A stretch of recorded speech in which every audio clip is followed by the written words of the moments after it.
গিন্নি, এবার তো মনে হচ্ছে ফলন বেশ ভালো হবে বুঝলে। রোদ জল সব পরিমাণ মতো পেয়েছে। সব ঠিকঠাক হলে এবার পুজোর আগে বেশ ভালো আয় হবে বুঝলে। এতদিনে উপরওয়ালা মুখ তুলেছে এসে গো। খোকা এবার শহর থেকে ফিরলে ওর জন্য কিছু জামা কাপড় কিনে আনবো। বেচারা আগে যখন এসেছিল তখন ওর জামা কাপড়ের অবস্থা খুব খারাপ ছিল। এবার মুখ ফুটে বলেওনি কিছু। গিন্নি, আমাদের ছেলে বড্ড বুঝদার। সেই ছোট থেকেই দেখেছি আমাদের ছোট ছেলেটা বাপ মায়ের অভাব এত বোঝে, কখনো কিছু চায়নি, নিজেই নিজের পড়াশোনার খরচ চালায়। বুঝতে তো হবেই গো। বাপ মায়ের কষ্ট যদি ছেলে হয়ে না বুঝে তাহলে কে বুঝবে বলো। শোনো না, এবার বৃষ্টির আগে একবার ওদিকের ঘরটা সারিয়ে দিও। ঘরের চালটার অবস্থা খুব খারাপ, দেয়ালটাও তো নষ্ট হয়ে যাচ্ছে। হ্যাঁ গো, রান্নাঘরের টালিটাও দেখতে হবে, একদম ঝুরঝুরে হয়ে গেছে। অনেকগুলো টাকার ব্যাপার বুঝলে গিন্নি, টাকা ছাড়া কিছুই হবে না। একসাথে সব কাজ করার তো কোনো দরকার নেই, একটু একটু করলেই হয়ে যায়। আমাদের গরিবদের একসাথে সবকিছু করবার আর মুরুদ কোথায় গো? যা করবার সব অল্প অল্প করেই যেতে হয়।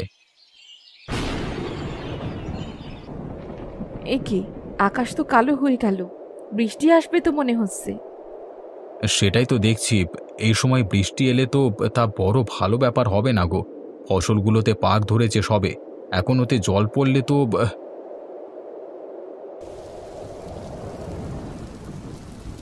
এই বৃষ্টি যে কখন থামবে কে জানে। এরকম অসময়ে বৃষ্টি আমাদের ফসল তো ধ্বংস হতে বসেছে। হ্যাঁ, এতদিন ধরে যা যত্ন করে কাজ করলাম এখন সব বেকার। সব ফসল এই বৃষ্টির দাপটে শেষ হয়ে গেল। কালকে তো হাওয়া অফিসের খবর শুনছিলাম, তখন তো কিছু আগাম সতর্কতা পাইনি, কিন্তু হঠাৎ এরকম অবস্থার মধ্যে আমরা পড়বো কিছুই তো বুঝতে পারছি না। কি হে তপন, এই বৃষ্টির মধ্যে কোথায় চললে ভায়া? জমিটা একবার দেখাসি গো। জমি ভিজলে তো ক্ষতি নেই, কিন্তু ফসলগুলো যদি জলের নিচে চলে যায় তাহলে তো এবছরে মেয়ে বউ সহ সবাই না খেতে পেয়ে মরবো গো। তুমি দেখে কি আর কিছু করতে পারবে গো? যা হওয়ার তো হবেই। তবুও ঘরে থেকে করবোটাই বা কি, গিয়ে দেখে আসি। এলে তাও তো মনটা শান্তি হবে। আমি আসি গো, কেমন?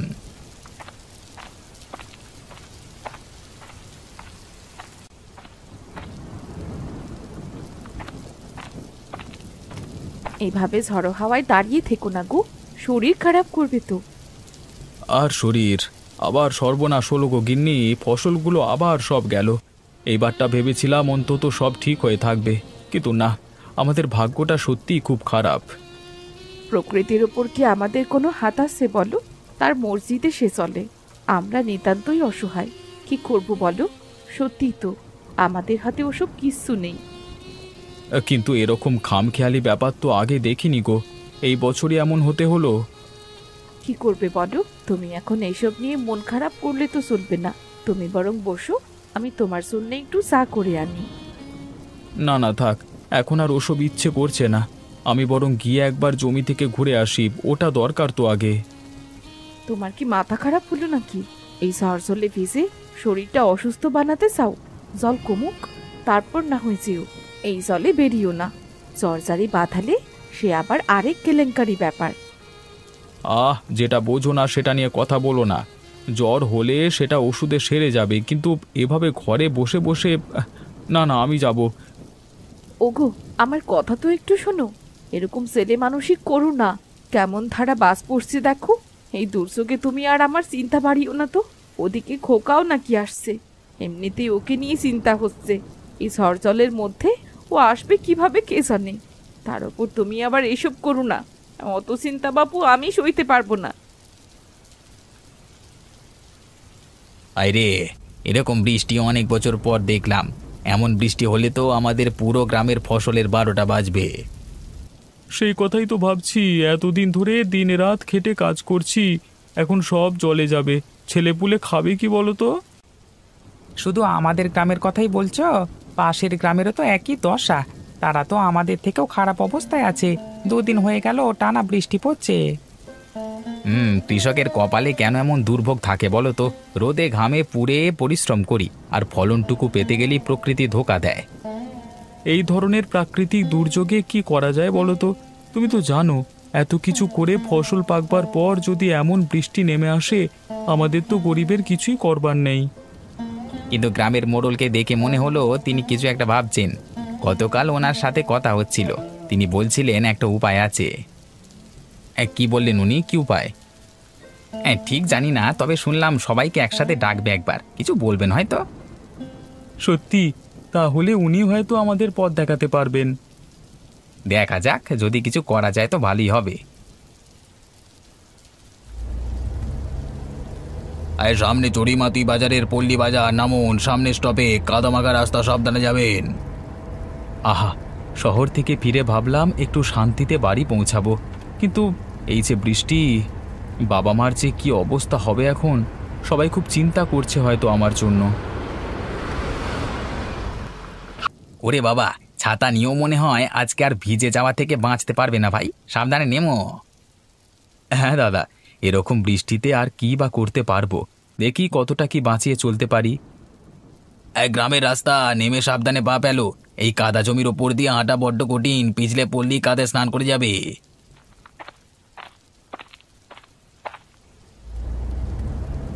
এই বৃষ্টি না থামলে যে আর বাড়ি পৌঁছানো দায় হয়ে যাবে। গ্রামের রাস্তা তো এই অবস্থায় পুরো নদী হয়ে গেছে। বৃষ্টি তো থামছেই না। কমল তো আজ শহর থেকে আসবে বলেছিল। এই অবস্থায় কিভাবে আসবে বলো তো ছেলেটা? রাস্তা তো পুরোটা জলকাদায় ডুবে গেছে নিশ্চয়ই। আমিও তো সেই নিয়েই ভাবছি, ছেলেটা এত কষ্ট করে পড়াশোনা করছে, এবার বাড়ি আসার জন্য খুব বায়না করছিল, নাও করতে পারলাম না। এই বৃষ্টিতে যদি কোনো বিপদ হয়। ওই একটা ছেলেই তো আমাদের, ওর ওপরই তো সব ভরসা। আমার সব আশা ওর ওপর। বৃষ্টি না থামলে কেমন করে সে বাড়ি পৌঁছাবে, এটা ভাবতেই তো ভয় লাগছে। আর বাস পড়া তো যেন থামছেই না। কমল, ওরে বাবা, তুই এসেছিস? ওরে, শেষমেশ এলি তো। তা কিভাবে এত বৃষ্টি আর কাদার মধ্যে বাড়ি পৌঁছালি? কি বলবো বাবা, বৃষ্টি এমন হয়েছে, বাস থেকে নেমে বাড়ি পর্যন্ত আসতে যেন যুদ্ধ করে আসতে হলো। রাস্তার কাদা পেরুতে গিয়ে একাধিবার পা পিছলে পড়ে গেলাম। কি অবস্থায় তুই এসেছিস? ছেলেটা আমার জলে কাদায় পুরো ভিজে গেছে। ও মা, চিন্তা করো না, কষ্ট হয়েছে ঠিকই, কিন্তু বাড়ি এসে তোমাদের দেখে সব কষ্ট হাওয়া হয়ে গেছে। তুই আগে ঘরে ঢুক, জামা কাপড় সার। আমি ঠিক আছি মা, তোমাকে অত ব্যস্ত হতে হবে না। তবে আমি ভাবছি, বৃষ্টি যদি না থামে ফসলের কি হবে? সেটাই তো এখন আমাদের সবথেকে বেশি দুশ্চিন্তার কারণ রে। ফসল যদি নষ্ট হয়, এবছর কিভাবে চলবো কে জানে।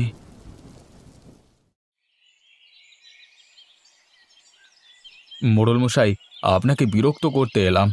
আমাদের সমস্যার কথা তো জানেনই। বৃষ্টিতে আমাদের ফসল সব নষ্ট হয়ে গেছে, এই অবস্থায় আমরা ভীষণ বিপদে পড়েছি। হ্যাঁ, আমি তো শুনেছি তোমাদের কথা, কিন্তু কি করতে চাও বলো। মোড়ল মশাই, আমরা একটাই অনুরোধ করতে এসেছি, যদি কোনোভাবে আমাদের সাহায্য করেন। কমল বলছে আমরা গ্রামের মাছ বিক্রি করতে পারি, তাতে কিছু উপার্জন হবে। মাছ বিক্রি? হ্যাঁ, এই বৃষ্টিতে মাছের পরিমাণ তো বাড়েই, কিন্তু শুধু তো মাছ ধরলেই চলবে না। গ্রামে তোমাদের মাছ কিনবে কে? সবার আর্থিক অবস্থাই তো খারাপ। শুধু আমার একার মাছ কেনাতে তো তোমাদের কোনো লাভ হবে না। মোড়ল মশাই, শহরে এখন টাটকা মাছের চাহিদা খুব। আমরা যদি মাছ ধরে ব্যবস্থা করতে পারি, সেই মাছ যদি শহরে বিক্রি করতে পারি, তাহলে কিছুটা হলেও সংকট কাটবে। এটা বেশ ভালো বুদ্ধি। ঠিক আছে, তোমরা যদি কাজ করতে প্রস্তুত থাকো, তবে আমি কিছু সাহায্য করতে পারি। তোমাদের কিছু জাল আর নৌকা দরকার হবে মাছ ধরবার জন্য, আর বিক্রির জন্য পরিবহনও দরকার হবে। হ্যাঁ মোড়ল মশাই, আপনি যদি জাল আর নৌকার ব্যবস্থা করেন, আমরা সবাই মিলে মাছ ধরব, তারপর শহরে নিয়ে গিয়ে বিক্রি করব। ঠিক আছে, আমি কিছু টাকা দিয়ে তোমাদের সাহায্য করব, যাতে জাল আর নৌকা কিনতে পারো। তবে আমাদের সবাইকে একসাথে কাজ করতে হবে, এটাই সবচেয়ে জরুরি। আমরা সবাই মিলে কাজ করব মোড়ল মশাই। আপনারা সহায়তা পেলে আমরা আবার ঘুরে দাঁড়াতে পারবো, অন্তত চেষ্টাটুকু করতে পারবো। বেশ, আমি তোমাদের উপর ভরসা রাখলাম। কালকে সকালে গিয়ে জাল আর নৌকার জন্য কথা বলো। কত লাগবে জানাও, আমি সব টাকা দেব, সব ঠিক হয়ে যাবে। ধন্যবাদ মোড়ল মশাই, আপনার সাহায্যে আমরা নিশ্চয়ই সফল হব। আরে বাবু, কাজ করো, সফলতা আপনাতেই আসবে, শুধু একসাথে লেগে থাকো। তোরা সব তৈরি তো? জালগুলো ভালো মতো বাঁধা আছে তো? হ্যাঁ অমলদা, সব ঠিকঠাক আছে, নৌকাগুলো ঠিকঠাক আছে। আমরা আজ ভালোই মাছ তুলবো মনে হচ্ছে। এই তো এবার আসল কাজ, মাছ ধরতে নামবো সবাই একসাথে। মোড়ল মশাইয়ের সাহায্যে আজ আমরা নতুন করে শুরু করতে পারলাম। এবার শুধু মাছ ধরবার পালা।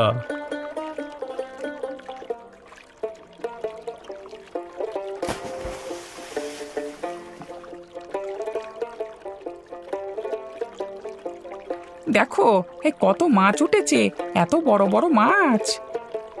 বলেছিলাম না, এই বৃষ্টি আমাদের জন্য আশীর্বাদ হয়ে এসেছে। এতদিনের সব ক্ষতি আজ কিছুটা হলেও পুষিয়ে যাবে। সত্যি আমাদের পরিশ্রম বৃথা যাবে না। তোরা সবাই একসাথে কাজ করবি, দেখবি সব ঠিক হয়ে যাবে। বাজারটা তো বেশ জমজমাট লাগছে, ভালো দাম পাবো মনে হচ্ছে। এই দেখেছো, অন্যদের তুলনায় আমাদের মাছগুলো কি সুন্দর টাটকা দেখাচ্ছে। ক্রেতারা নিশ্চয়ই ভিড় করবে।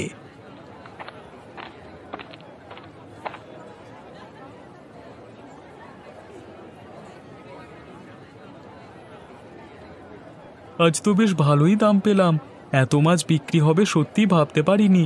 এবার খুশি মনে বাড়ি ফিরতে পারবো। হ্যাঁ, এই টাকায় অনেকটা সমস্যায় মিটেছে। এবার গ্রামে ফিরে বললে সবাই খুব খুশি হবে। হ্যাঁ, দেখেছো তো, বলেছিলাম না, ভয় না পেয়ে বিপদের সময় মাথা ঠান্ডা করে ভাবলে অনেক সমস্যার সমাধান পাওয়া যায়। তোমার কথাই ঠিক হলো কমল, মাছ বিক্রি করে এত ভালো লাভ হবে ভাবতেও পারিনি। হ্যাঁ, মোড়ল মশাই আমাদের অনেক সাহায্য করেছেন। উনি সঠিক সময়ে সাহায্য না করলে আমরা এত তাড়াতাড়ি সমাধান পেতাম না। ঠিক বলেছ, চলো এবার গ্রামে ফিরে যাই, সবাই অপেক্ষা করছে। তোরা সত্যি ভালো কাজ করেছিস। এত মাছ বিক্রি করে তোরা গ্রামে ফিরে আসলি, আমি খুব খুশি। কমল, তোর এই বুদ্ধি না থাকলে সবার যে কি হতো কে জানে। কমল, তুই আমাদের সবার জন্য এই উপায়টা বের করলি। হ্যাঁ, তোর জন্যই আমরা আজকে এত লাভ করতে পেরেছি। ঠিক বলেছিস রতন, কমল না থাকলে আমরা শুধু হতাশই বসে থাকতাম। তুই আমাদের পথ দেখালি কমল, তোকে ধন্যবাদ। তোকে ধন্যবাদ জানিয়েও শেষ করা যাবে না। তুই আমাদের সবার বাঁচার পথ দেখিয়েছিস। তোমরা শুধুমাত্র কেন আমাকেই ধন্যবাদ দিচ্ছ? আমরা সবাই মিলে কাজ করেছি, তাই সফল হয়েছি।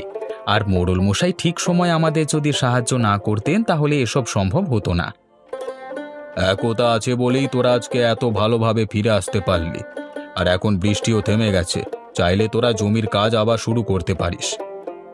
ঠিকই বলেছেন মোড়ল মশাই, জমির কাজ শুরু করবার সময় হয়েছে আবার। জমির কাজ তো অবশ্যই করব, তবে আমি ভাবছি এই মাছের ব্যবসাটাও যদি চালিয়ে যেতে পারি, দুটো করলেই ক্ষতি কি? হ্যাঁ রতন, জমির ফসল আর মাছের ব্যবসা দুটো একসাথে চললে অনেক অনেক আয় বাড়বে।